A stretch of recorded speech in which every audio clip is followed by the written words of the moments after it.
நம்முடைய தேவைகளை, நம்முடைய நாட்டங்களை எவ்வாறு அல்லாவிடம் பெற்றுக்கொள்வது என்பதனை பற்றி வெறிய வெகு வெகு எளிமையான முறையிலே எவ்வாறு பெற்றுக்கொள்வது என்பதை பற்றி பார்க்க இருக்கின்றோம். புதிதாக வரக்கூடியவங்க மறக்காமல் நம்முடைய சேனலை சப்ஸ்கிரைப் செய்து கொள்ளுங்கள். கணிதக்குரியவிலே அல்லாஹ் குரானில் சொல்கிறான், ல இன் ஷக்கர்த்தும் லஜீதன்னக்கும், நீங்கள் எனக்கு நன்றி செலுத்தினால் நான் உங்களுடைய அருட்கொடைகளை, உங்களுக்கு கொடுத்திருக்கக்கூடிய அருட்கொடைகளை அதிகப்படுத்துவேன்.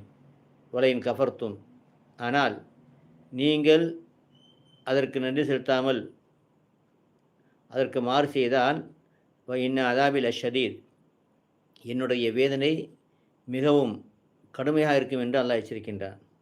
இந்த ஆயத்தில் முக்கியமான விஷயம் என்ன சொன்னால், அல்லாஹ் சொல்லக்கூடிய வாக்குறுதி வலையின் ஷக்கர்த்தும் லைன் ஷக்கர்த்தும், நீங்கள் நன்றி செலுத்தினார், ல அஜீதன்னக்கும், உங்களுக்கு வழங்கியிருக்கக்கூடிய அனைத்து விதமான அருட்கொடைகளை நாம் அதிகப்படுத்துவோம் என்று அல்லாஹ் சொல்கின்றான்.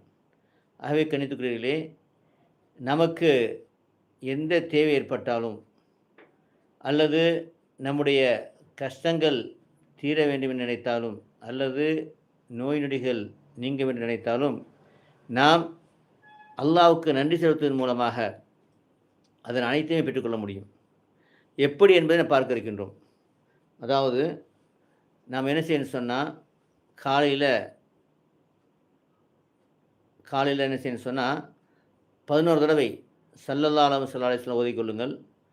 லா இலாஹ இல்லா அந்த சுப்ஹானக இன்னி குன்து மினல் ஸாலிமீன் 11 தடவை ஓதிக்கங்க.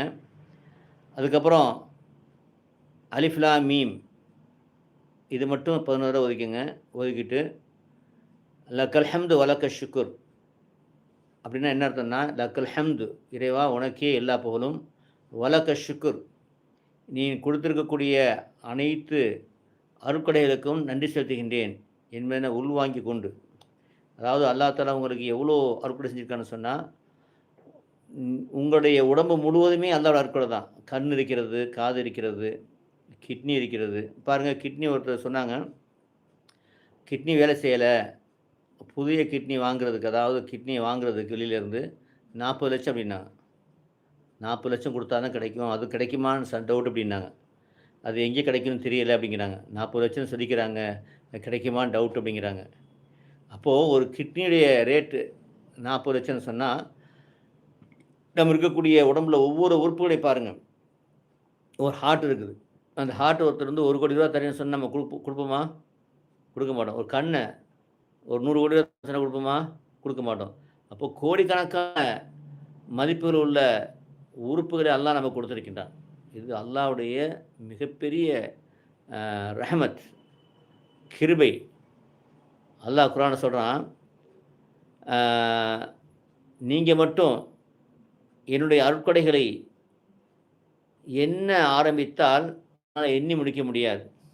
அப்படி அல்லாஹ் சொல்கிறான். என்ன சொன்னால், நீங்கள் வந்து என்ன செய்ய முடியாது, நான் உங்களுக்கு வழங்கியிருக்கக்கூடிய அருட்கொடைகளை எண்ணி முடிக்க முடியாதுங்கிறான். முடிக்கவே முடியாது. நாம் சாப்பிடக்கூடிய சாப்பாடாக இருக்கட்டும், அல்லது நாம் சுவாசிக்கக்கூடிய காற்றாக இருக்கட்டும், அல்லது நமக்கு வெளிச்சம் தரக்கூடிய சூரியனாக இருக்கட்டும், சந்திரனாக இருக்கட்டும், நீங்கள் சாப்பிடக்கூடிய அனைத்து பழ வகைகள், இவை அனைத்துமே அல்லாஹ்வுடைய கிருபை, அல்லாஹ் ரஹமத், அல்லாஹ் உங்களுக்கு கொடுக்கக்கூடிய அவனுடைய மிகப்பெரிய அருட்கொடையாக இருக்கிறது. ஆக அந்த அருட்கொடை என்ன செய்ய, நம்ம பழங்களை சாப்பிட்றோம், அது நமக்கு வைட்டமினாக மாறி என்ன செய்யுது, நமக்கு நம்முடைய பிளட்டில் கலந்து அது நம்முடைய உடம்புக்கு ஆரோக்கியம் தருகிறது. அந்த நம்ம சுவாசிக்கக்கூடிய அந்த ஆக்சிஜன் காற்றாகப்பட்டு என்ன செய்யுது, உள்ளே போய் நம்ம உடம்புக்கு சக்தி தருகிறது. பேட் எனர்ஜி என்ன செய்யுது, கார்பன் டை ஆக்சைடாக என்ன செய்து வெளியாற்றுகிறது. இப்படியாக கோடிக்கணக்கான வேலைகள், அதாவது நம்ம சுவாசிக்கும் பொழுது நம்ம உடம்புல வந்து கோடானு கோடி செல்லுகள் இருக்கின்றன. அந்த கோடானு கோடி செல்லுகளும் உயிர் வாழ்வதற்கு ஆக்சிஜனும் பிளட்டும் தேவை. அந்த பிளட்டில் தான் நாம் சாப்பிடக்கூடிய சாப்பாடுடைய உணவு இருக்கு இல்லையா, அந்த பிளட்டை கலந்து என்ன செய்யுது, ஒவ்வொரு செல்லுக்கும் போகுது. கோடானு கோடி செல்லுக்கு என்ன செய்யுது, நாம் சாப்பிடக்கூடிய சாப்பாடு பிளட் மூலமாகவும் நாம் சுவாசிக்கக்கூடிய ஆக்சிஜன் மூலமாக போயிட்டு இருக்குது. அப்போ எவ்வளோ பெரிய வேலை நல்லா செஞ்சிட்ருக்கான். அப்போது இதுக்கு நம்ம நன்றி செலுத்தியிருக்கோமா? இல்லை. அப்போது அல்லாஹ் என்ன சொல்கிறான்னு சொன்னால், இதெல்லாம் நம்ம என்ன செய்யணும், கொஞ்ச நேரம் அப்படியே அமர்ந்து அதாவது அதை சொல்லும் பொழுது உணரணும். இதை ஸல்லல்லாஹு ஏன் சொல்லணும்னு சொன்னால், நபி சொன்னாங்க, யார் ஒருவர் ஸலவாத்து ஓதி துஆ செய்தா அது ஏற்றுக்கொள்ளப்படும். அடுத்து லா இலாஹ இல்லா அன்த சுப்ஹானக இன்னி குன்து மினல் ஸாலிமீன் ஏன் சொல்லணும்னு சொன்னால், நபி சொன்னாங்க, யார் ஒருவர் லா இலாஹ இல்லா அன்த சுப்ஹானக இன்னி குன்து மினல் ஸாலிமீன், இதை முதல்ல விளங்கிக் கொள்ளுங்கள், அர்த்தத்தை விளங்கிக் கொள்ளுங்கள். லா இலாஹ இல்லா அன்த சுப்ஹானக, வணக்கத்துக்குரிய உன்னை தவிர யாரும் இல்லை, நீ சுப்ஹானக நீ தூய்மையானவன், இன்னி குன்து மினல் ஸாலிமீன் நான் பாவம் செய்து விட்டேன், என்னை மன்னிப்பாயாக. இதனுடைய அர்த்தம். அதே மாதிரி ஸல்லல்லாஹு அலைஹி வஸல்லம், யா அல்லாஹ் உன்னுடைய சாந்தியும் சமாதானமும் நபி முஹம்மது ஸல்லல்லாஹு அலைஹி வஸல்லம் மேலே உண்டாவதாக என்ற மாதிரி அவங்கள துஆ செய்கிறோம். ஏன்னா அல்லாஹ் குர்ஆன்ல சொல்கிறான், அல்லாஹ்வும் மலக்குகளும் நபி ஸல்லல்லாஹு அலைஹி வஸல்லம் மீது ஸலாத் ஓதுறாங்க, நீங்களும் ஓதுங்க நம்மளை ஏவுகின்றான். அப்போது அல்லாஹ் செய்யக்கூடிய அமல். அப்போது அந்த ஸலவாத் ஓதிட்டு லா இலாஹ இல்லல்லாஹ் சுப்ஹானக இன்னி குன்து மினல் ஓதிட்டு அலிஃப் லாம் மீம் ஏன் ஓதுறேன்னு சொன்னால், இஸ்முல் ஆலம் எந்த பேரை சொல்லி அல்லாஹ்ட்ட கேட்டால் அல்லாஹ் கொடுப்பானோ அந்த பேர் இதில் மறைந்திருக்கிறேன்னு சொன்னாங்க, உலமாக சொல்கிறாங்க. அப்போ இந்த இஸ்முல் ஆலம் என்ன செய்கிறோம், போனதை ஓதிட்டு நம்ம என்ன செய்கிறோம், அதுக்கப்புறம் லக்கல் ஹம்து வலக்க ஷுக்குர், லக்கல் ஹம்து வலக்க ஷுக்குர், அதாவது அதை புரிந்து கொள்ளும். லக்கல் ஹம்துனா இறைவா உனக்கே எல்லா புகழும், வலக்க ஷுக்குர் உனக்கே அனைத்து நன்றியும், எல்லா நன்றியும் உனக்கு தான், நீ எனக்கு கொடுத்துடக்கூடிய அத்தனை நற்கொலைக்கு நன்றி செலுத்தினு சொல்லிட்டு அதை மனசில் உள்வாங்கி என்ன செய்யணும்னு சொன்னால் அப்படி அமைதி. அதாவது சும்மா நாக்கு மட்டும் திக்ரு செஞ்சுக்கிட்டு கல்பு வேற நினச்சா சரியாக வராது. நம்ம கல்பையும் நாக்கையும் ஒருங்கிணைத்து என்ன செய்யணும், அந்த நான் செய்யக்கூடிய அந்த திக்ரு, அதாவது ஒரு அரை மணி நேரம் திக்ரு செய்யணும்னு சொன்னால் அதை உணர்ந்து செய்யணும். உணர்ந்து செய்கிறீங்க, லக்கல் ஹம்து வலக்க ஷுக்குர், லக்கல் ஹம்து வலக்க ஷுக்குர்னு என்ன செய்கிறீங்க, அதாவது ஒரு 100 தடவை சொல்கிறீங்க, அதுக்கு எண்ணிக்கிறீங்க. அந்த நினச்சிட்டு உங்கள் அல்லாஹ் கொடுத்த நன்மைக்கு நான் நன்றி செலுத்துன்னு நினச்சிட்டு என்ன செய்றீங்க சொல்கிறீங்க. அதுக்கப்புறம் உங்களுக்கு என்ன வேணுமோ அடுத்த துவா செய்யுங்க. துவா செஞ்சுட்டு திரும்ப ஸலவாத்து போன தடவை ஓதிடுங்க. இதே மாதிரி லக்கல் ஹம்து வலக்க ஷுக்ர் என்ன செய்யணும்னு சொன்னால் 101 தடவை. யாருக்காவது இன்னும் சீக்கிரமே அந்த உதவி வேணும்னு சொன்னால் 313 தடவை ஒதுக்கிங்க. 313 தடவை 313 ஒதுக்கிட்டு என்ன செய்யுங்க, அதுக்கப்புறம் உங்களுடைய தேவை என்னமோ அல்லாஹ்ட்ட கேட்டுட்டு திரும்ப ஸலவாத்து ஓதிட்டு, நிச்சயமாக யா அல்லாஹ் என்னுடைய தேவையை நிறைவேற்றி வைப்பாய் அப்படின்னு அல்ஹம்துலில்லாஹ் உனக்கு எல்லா புகழும் என்ன செய்யுங்க, இந்த வார்த்தை சொல்லிடுங்க. நிச்சயமாக நான் கேட்பேன், நிச்சயமாக தரக்கூடிய நீ உனக்கு எல்லா புகழும் சொல்லிட்டு என்ன செய்ய முடிச்சிடுங்க. இது காலை மாலை ஓதிட்டு வாங்க. அது மாத்திரம் இல்லாமல் 5 நேரம் தொழுங்க, ஒவ்வொரு தொழுகைக்கு முன்னாடி நல்லா துவா செய்யுங்க. இந்த மாதிரி நீங்கள் வாழ்க்கையில் செஞ்சுட்டு வந்தீங்கன்னு சொன்னால் அல்ஹம்துலில்லாஹ் அல்லாஹ்வுடைய கிருபையில் நீ தொடர்ந்து இதை கடைப்பிடிச்சிட்டு வாங்க. ஒரு 40 நாள், எதுக்குமே ஒரு கணக்கு இருக்குது, 40 நாளுக்கு முடிந்த பிறகு உங்களுடைய வாழ்க்கையில் ஒரு பெரிய மாற்றம் உண்டாகும். ஏதாவது நீங்கள் எதை கேட்டிங்களோ அதெல்லாம் கிடைக்க ஆரம்பிக்கும். எந்த கஷ்டங்கள் இருந்துச்சோ அந்த கஷ்டங்கள்லாம் உங்களுக்கு நீங்கும். எவ்வளோ பெரிய கடனாக இருந்தாலும் அந்த அந்த அந்த கடனை அடைக்கக்கூடிய பாதைகள் திறக்கப்படும். எவ்வளோ பெரிய நோயாக இருந்தாலும் அந்த நோயெல்லாம் உங்களை விட்டு நீங்கும். ஆகவே இந்த அற்புதத்தை நீங்கள் பார்க்க ஆரம்பிப்பீங்க. ஏன்னா அல்லாஹ்வுடைய வார்த்தை உண்மை. என்ன சொல்கிறான், வல இன் ஷக்கர்தும் லஅஸீதன்னக்கும், நீங்கள் அதுக்கு நன்றி செலுத்துங்கள், நான் உங்களை அதிகப்படுத்துகிறேன். அதுதான் நீங்கள் என்ன செய்கிறீங்க, நன்றி செலுத்துறீங்க, அல்லாஹ்ட்ட எதிர்பார்க்குறீங்க, அது நிச்சயமாக அல்லாஹ் கொடுப்பான், சந்தேகமே கிடையாது. ஆகவே இதை நீங்கள் செய்து அனுபவித்து பாருங்கள், அல்லாஹ் கிருபை செய்வானாக. அது மாத்திரம் இல்லாமல் கண்ணியத்துக்குரியவர்களே, வாழ்க்கையில் நம்ம என்ன செய்யணும்னு சொன்னால் 5 நேரத்தில் தொழுகணும். முக்கியமாக தொழுகை கடைப்பிடிக்கும். ஏன்னா அது ஒரு நன்றி செலுத்துறது தான். 5 நேரம் தொழுகிறது என்பது அல்லாஹ்வுக்கு செய்யக்கூடிய நன்றி. அதாவது காலைல நீங்கள் ஃபஜர் என்ன செய்ய நைட்டு முழுவதும் அழகான முறையில் தூங்கிட்டு அதுக்கு நன்றி செலுத்தி ஃபஜர் தொழுகிறீங்க. அப்புறம் பகல் வரை வேலை செய்கிறீங்க. வேலை செஞ்ச பிறகு அந்த வேலை செய்கிறதுக்கு ஒரு ஆரோக்கியத்தை கொடுத்தான் அல்லாஹ் தாலா, அதுக்கு நன்றி செலுத்துறீங்க லொஹர். அதுக்கப்புறம் அசர் வரை நீங்கள் என்ன செய்கிறீங்க, 2 வேலை செய்கிறீங்க, அதுக்கு நன்றி செலுத்துறீங்க. அப்புறம் மகரிபு நன்றி செலுத்துறீங்க, இஷாவுக்கு நன்றி செலுத்துறீங்க. இப்படி தொழுகை என்பது ஒரு நன்றி செலுத்துதல். அதாவது பாருங்கள், அல்லது நீங்கள் தொழுகையில் ஓதக்கூடிய சூறா பாருங்களேன், அல்ஹம்துலில்லாஹி ரப்பில் ஆலமீன். என்ன ஃபஸ்ட்டு என்ன வருது, அல்ஹம்துலில்லாஹி ரப்பில் ஆலமீன். எல்லா புகழும் வானம் பூமியை படைத்து அதை நிர்வகிக்கக்கூடிய அல்லாஹ்க்கு எல்லா புகழும் என்ன செய்யணும், நம்ம அல்லாஹ்வுக்கு நன்றி செலுத்துகின்றோம்.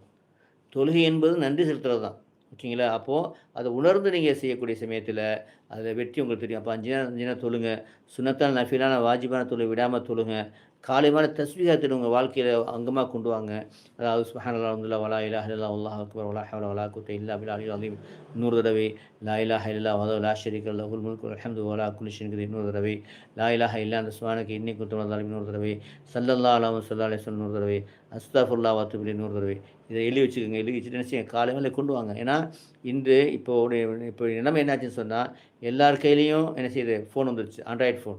அந்த ஃபோன் இருக்கிறதுனால இப்போ பிறக்கிறக்குள்ள ஒரு வயசாக இருக்கும், அந்த பிள்ளைகிட்ட என்ன செய்யணும், ஃபோனை கொடுத்துட்டு போயிடும். அப்போ தான் அழுகாமல் இருக்குது. அப்போ அந்த மாதிரி சூழ்நிலை எல்லா பிள்ளைகள்ட்டையுமே என்ன செய்யணும், எல்லா வீட்டில் 5 பேர் இருந்தாலும் 5 பேருக்கு 5 ஃபோன். ஏன்னா ஸ்கூலில் பாடம் கொடுப்பாங்க, ஃபோன் வேணும், அப்படி எல்லார்ட்டையும் ஃபோன் வந்துருச்சு. இன்னும் சொல்ல போனால் பார்க்கணும்னா ஒரு புது ஃபோன் வந்துச்சுன்னா பழைய தூக்கி ஃபோன் என்ன செய்யணும், புதுசு வாங்கிட்டு போகிறாங்க. இப்போ அதாவது அப்படி எந்த நேரம் எல்லார்ட்டையும் ஃபோன் வந்த காரணனால, எல்லாருமே என்ன செய்றாங்க, அந்த ஃபோனுக்கு அடிக்ட் ஆயி, அந்த நேரங்கள்ல என்ன செய்யுது, ஃபோன் சாப்பிட்டுட்டு இருக்குது. எந்த அளவுக்கு சொன்னா தொழுகை குறைஞ்சு போச்சு, குரான் ஓதுறது குறைஞ்சு போச்சு, திக்ர் செய்றது குறைஞ்சு போச்சு. எல்லாமே குறைஞ்சு போகக்கூடிய அந்த சூழ்நிலைய என்ன செஞ்சுட்டான், ஷைத்தான் கொண்டு வந்துட்டான். இதுக்கு பின்னாடி ஷைத்தானுடைய சூழ்ச்சி இருக்கிறது. சரிங்களா? அப்போ அதில நன்மை இருக்குது, தீமை அதிகமா இருக்குது. நன்மை 10% சொன்னா தீமை 90% இருக்குது. அவன் என்ன செய்யணும், எல்லாருமே அதில அடிக்ட் ஆகுறதுனால, இந்த நம்ம டைம் கிடைக்க மாட்டேங்குது. அப்படிப்பட்ட டயத்த என்ன செய்யணும், டைம் தான் நமக்கு மறுமையிலே நன்மை தரக்கூடியது. மறுமையில ஒரு மனிதன் என்ன செய்வான்னு சொன்னா, சொர்க்கத்தில இருக்கக்கூடிய ஒரு மனிதன் வந்து ஆ கவலைப்படுவான். சொர்க்கத்திலயும் கவலையா? ஆமா. எப்படின்னா, இந்த உலகத்தில அவன் திக்ர் செய்யாமல், நன்மை செய்யாமல் வீணாக்கிய அந்த நேரத்தை பற்றி என்ன செய்வான், கவலைப்படுவான். திக்ர் செய்யாம ஒரு நாளைக்கு 2 மணி நேரம், 3 நேரம் இப்ப அந்த ஃபோன பார்த்துக்கிட்டு இருந்த தேவையில்லாத பிரச்சனை பார்த்துருந்தான் இல்லையா? அதை பற்றி கவலைப்படுவான். அப்ப இதே மாரி 1 நாள், 1 வாரம், 1 மாசம், 1 வருடங்கள் ஆச்சு கழிச்சுட்டான்னு சொன்னா, எத்தனையோ மணிக்கணக்கான நேரங்கள வீணாக்கியிருப்பான். அதை நினைத்து கவலைப்பட்டிருப்பான். ஆகவே அன்புக்குரியவர்களே, அப்படிப்பட்ட அந்த நேரத்துக்கு முன்னாடி என்ன செய்யணுமோ, இதை டயத்தை பயன்படுத்திக் கொள்ள வேண்டும். டைம் தான் உங்களுக்கு பொக்கிஷம். ஆகவே டயத்தை பயன்படுத்திக் கொள்ளுங்கள். அதே மாரி கணவன் செய்ய வேண்டிய கடமையை சரியா செய்யுங்க. பிள்ளைக்கு செய்ய வேண்டிய கடமையை சரியா செய்யுங்க. ஆ உற்றார் உணவு செய்ய வேண்டிய கடமையை சரியா செய்யுங்க. அது மாதிரி ஹலாலான முறையில சம்பாரிங்க. ஹலாலான முறையில சாப்பிடுங்க. இது நன்மையான விஷயங்கள். அது நன்மையை ஏவுங்க, தீமையை தடுங்கள். அதே மாரி தீமையான விஷயத்தை தவிர்த்து கொள்ளுங்கள். அதாவது பொய் பேசுறது, புறம் பேசுறது, மத்தவங்க பொருள அபகரிக்கிறது, மத்தவர் பொருள அபகரிக்கிற மாரி கோர்ட்டுக்கு போறது, கேஸ் போடுறது, ஆ அது மாத்திரம் இல்லாம செய்வன செய்றது, மது குடிக்கிறது, சிகரெட் குடிக்கிறது, போதை மருந்துக்கு அடிமையாகிறது. இந்த மாரி தேவையான அதாவது கெடுதியான நன்மைக்கும் நமக்கும், நம்ம குடும்பத்துக்கும், இந்த சமுதாயத்துக்கும் தீமை தரக்கூடிய தீமையான விஷயத்தை விட்டு விலகிக் கொள்ளுங்கள். அப்போ நன்மையை செய்யுங்க, தீமையை விட்டு விலகிக் கொள்ளுங்கள். அது மாத்திரம் இல்லாம நன்மையை ஏவி தீமையை தடுங்கள். நபி சொன்னாங்க, யாரெல்லாம் நன்மை ஏவி தீமை தடுகிறாங்களோ அவங்களுடைய துஆ ஏற்றுக்கொள்ளப்படும். நபி சொன்னாங்க, யாரெல்லாம் நன்மை ஏவி தீமை தடுக்கவில்லையோ அவங்களுடைய அதாவது அல்லாஹ்வுடைய வேதனை இறங்கும். அந்த சமயத்தில அவங்க துஆ செய்வான், அல்லாஹ் கபூல் செய்ய மாட்டான். அப்புறம் என்ன அர்த்தம்னு சொன்னா, நன்மை ஏவி தீமை தடுக்கும் காலமெல்லாம் அவனுடைய துஆ ஏற்றுக்கொள்ளப்படும். ஆக வெண்மைக்குரியவர்களே, நம்முடைய வாழ்க்கையில இறைவன் பக்கம் கொண்டு வாங்க. அதான் வெற்றிக்கு அது வழி. அது மாத்திரம் இல்லாம அல்லாஹ்வுக்கு நன்றி செலுத்துங்க. நான் சொல்லக்கூடிய இந்த வார்த்தைகளை கரெக்ட்டா நீங்க 41 நாள் விடாம போயிட்டு இருந்தீங்கன்னா, ஒரு பெரிய மாற்றத்தை நீங்க பார்ப்பீங்க. எல்லாம் வல்ல அல்லாஹ் கபூல் செய்வானாக. வாஹித் அல்ஹம்துலில்லாஹி ரப்பில் ஆலமீன். அஸ்ஸலாமு அலைக்கும் வரஹ்மத்துல்லாஹி வபரகாத்துஹு.